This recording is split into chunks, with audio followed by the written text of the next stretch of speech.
What's up, nerds? This is Plugged In. I'm Elijah. We got Mason. We got Logan. What's up? And this week we'll be discussing Netflix Geek Week, the PS5 Pro, and so much more. Let's roll that intro.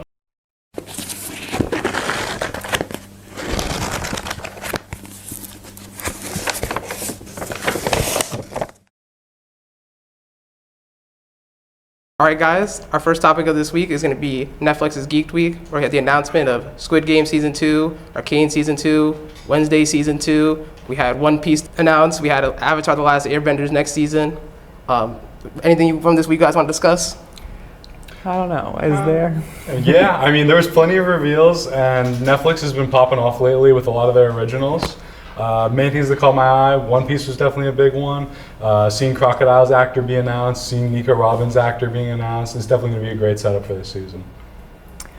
I'm personally excited for Squid Game 2. I really liked the first season, and I'm kind of, I don't want to say happy they're bringing it back, because I mean, I do like the show, but I'm just a little confused.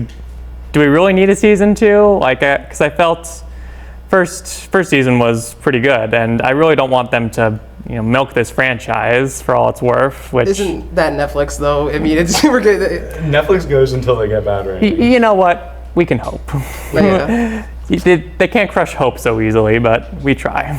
Yeah. I didn't even watch season 1. I'm a notorious Squid Games hater, fun fact. Believe it or not, I am one of the few people that refused to watch it while the world was shut down.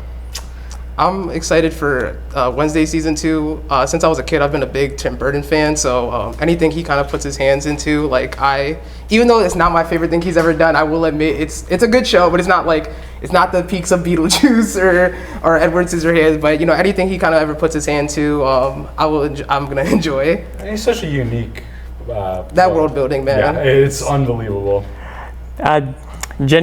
Jenny Ortega from Wednesday. She was also in Beetlejuice, in case you don't know, and I feel like she does a really good job with playing these kind of emo, don't really care characters, and so I feel like she fits right in with a good Tim Burton film. Yeah, I feel like he's found his new Winona Ryder in a way. This generation's this generation's Winona Ryder, so I think she fills a good spot for that. Yeah, how you're saying, that emo kind of solo dolo kind of character in a lot of these new Tim Burton series. I completely agree. And then Arcane Season 2 was also revealed. It's been about 2 years since that, but I know the League of Legends players are going to be very, very excited for that. A lot of my friends are League of Legends players. It's me. I'm that guy. I'm happy for you League players out there. We got the PS5 Pro has been announced, and it's coming with a $700 price tag. Cha-ching. So you guys want to talk about consoles costing so much and just what's happening right now in the gaming world? Do I? Yeah. Do I want to talk about it? I want to complain. That's the word. Because, $700, come on. It's an anniversary edition, they're saying that, and sure, I know people are going to pay for that, but really, do you need $700? I don't know how much it costs to make, and also I feel like it's a bit early for the PS5. I think it's because of the PS1 anniversary too is coming up. They had the whole colorway for the PS5 announced with it has that old PS1 gray, red, blue, and green kind of that colorway. So I think it's that too. So they're just having a celebratory time for the PS5, the PlayStation brand in general. So yeah, definitely. I feel pretty similarly. I don't think it's worth the money considering the PS5 was launched with the capabilities of 8K, but we just haven't normalized 8K. So it's how far can they keep advancing the PlayStation while TVs can keep up with them with what we have now? See, my big problem with this is that not that I'd be willing to pay this money, but if these consoles could do the things right, I'm much more of a Switch kind of guy just because I don't have that much time to video game. Yes, so, I'm a Switch man myself. But I think they do things why have the Pokemon games not been on there? Why are the there's things that you could do to make these consoles better that I would pay for, but I'm not paying for the Game Boy Advanced subscription if I can't get things all the Pokemon games and stuff and the DS game. Obviously there's very simple things. If you're gonna take my money, take it in a way I appreciate and stuff. Yeah, exactly. They're trying to make us pay money for things that we don't really want. So because we want more content, we don't want We don't want just flashy consoles. We want stuff that actually works. And here's the question: do we really need 8K?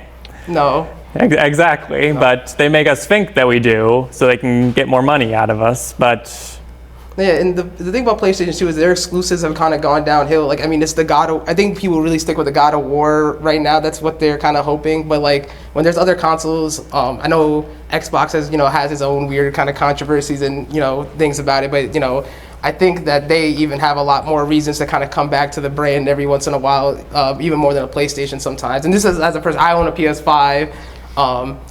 It doesn't get used that often just because there's not that many exclusives. Same boat. So, did you guys watch Agatha All Along or The Penguin this week? Now, let's get to Agatha All Along, episode 1, and The Penguin season 1. Episode 1, season 1 just came out. Any feelings towards that?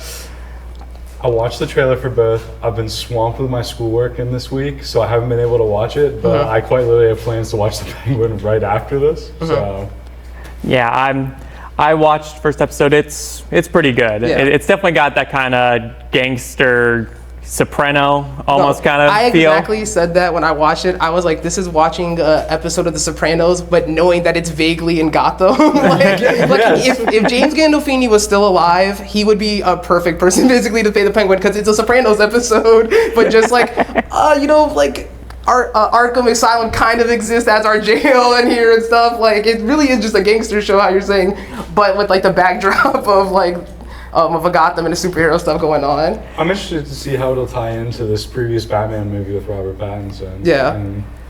Somehow they always find a way to loosely tie it all together. I will admit that Colin Farrell was the best part of that Batman movie to me because I thought he was really funny in certain scenes. Like the scene when they're it's Jeffrey Wright as Commissioner Gordon, Robert Pattinson as Batman, and they're interrogating him about the what do you call it, a rat with wings. And they immediately, for some reason, they immediately go to a penguin, and I get it because he's a villain, but also that's obviously a bat. I remember when they said that that clue, I was like, that's obviously a bat, and then he starts breaking down because it's El bat, it's something like that, and he's like la, and he's like, am I the only one who speaks Spanish here? And it's so Colin Farrell's so funny in that role and stuff. So I'm very excited to see what he does. Again, it is just funny also see him now. He's doing on his base Sopranos, James Gandolfini impression. Yeah. But moving on from the Penguin, how do you guys feel about Agatha All Along?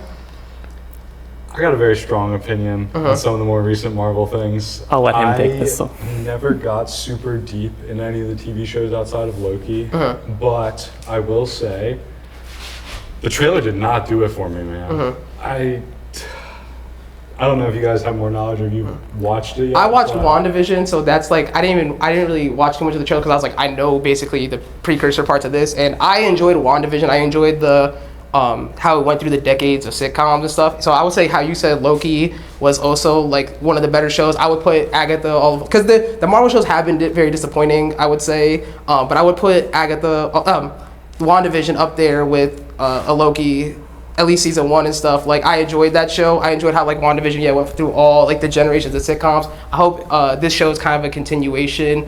It kind of picks up from WandaVision. I know people got disappointed a little bit with the ending of WandaVision because the villain wasn't really what they expected it to be. They expected something more MCU, impactful to happen in that show, and it really was more self-contained to just the show and stuff. But I'm kind of and she was funny and the Agatha character was funny in there and stuff. She plays their annoying to involved neighbor and stuff. So I think if they continue on some of that and stuff, they just continue down that road, it could be decent. But I understand what you're saying too. The shows and even the movies have been a little bit disappointing recently.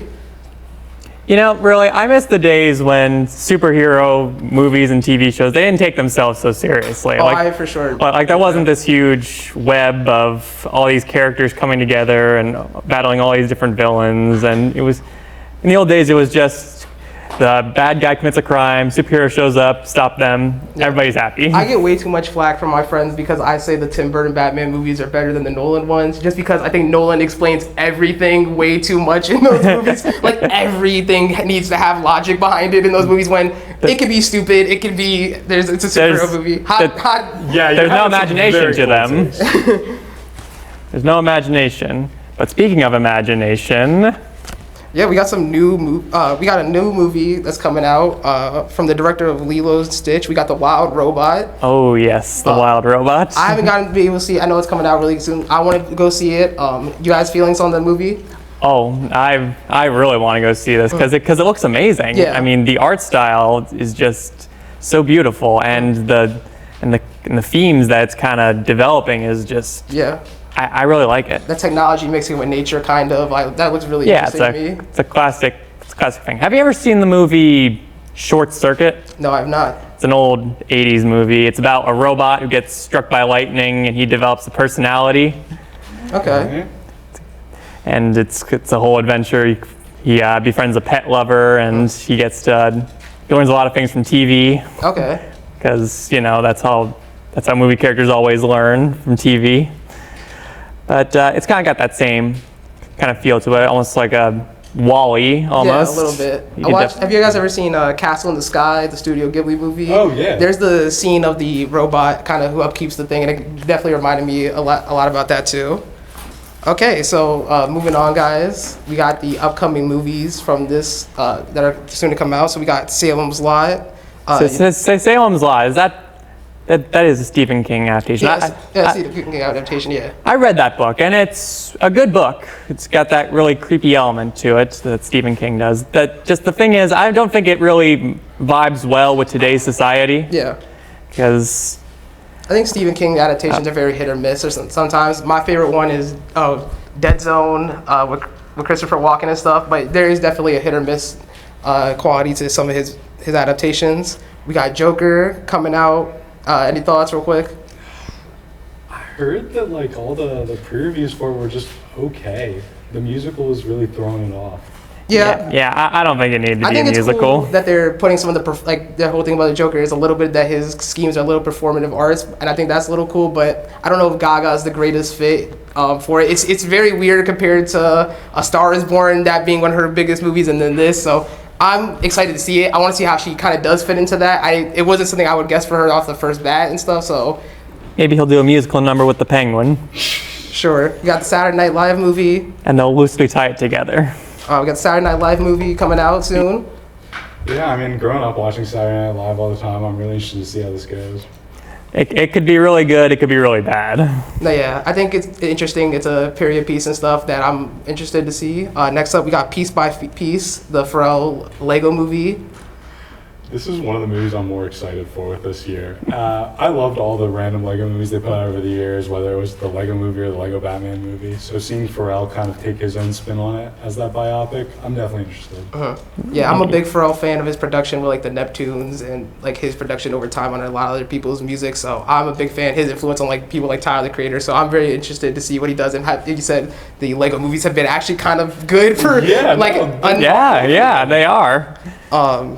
And Pharrell is kind of known for having his voice in a lot of animated movies, like Despicable Me. Yeah, that's kind of the Despicable Me stuff is kind of weird. I heard somebody at our WIC radio station playing his song from the Despicable Me movie on the radio, and I was like, guys, you got to play a real Pharrell song right now, please. I can't. This can't be how people understand him. And then our last topic for today is going to be the My Hero Academia movie. My Hero Academia, You're Next. I'm excited. As somebody who kind of got them back into anime in their teen years. I know it's not the greatest anime of all time, but as something that kind of got me back into anime in my teen years. I'm kind of excited. Their movies have been, all these movies are non-canon and they kind of do fun stuff, so I'm excited for it. I mean, I watched, what was the one with the whole Bakugo and Deku and the One for All and both of them having it or whatever. I watched that one, the non-canon. I really liked that one, surprisingly. Yeah. I saw the trailer for this one, and I'll definitely end up watching it, but this is a wait until it hits Crunchyroll, not see it immediately. Yeah, I get you. Well, that's all we have for today's episode. Tune in next week for another riveting discussion in the world of pop culture. I'm your host, Elijah. We have Mason, Logan. Have a great night here from Millersville.